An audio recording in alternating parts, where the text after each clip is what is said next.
Look how far we've come.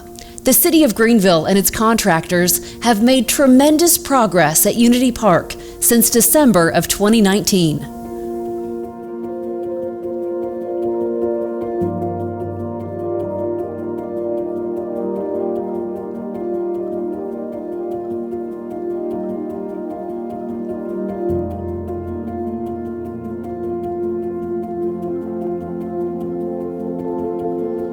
We are on track for a park opening in the spring of 2022.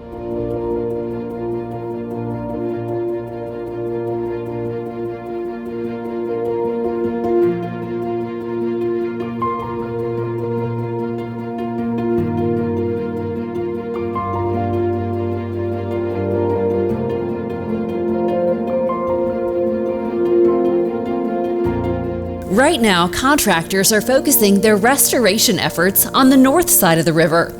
They're stabilizing the banks with benching and boulders. Foundations are being laid for the Auro Bridge, on track for installation in April. Next up, a roof for the visitor center and the creation of playground mounds and the Great Lawn.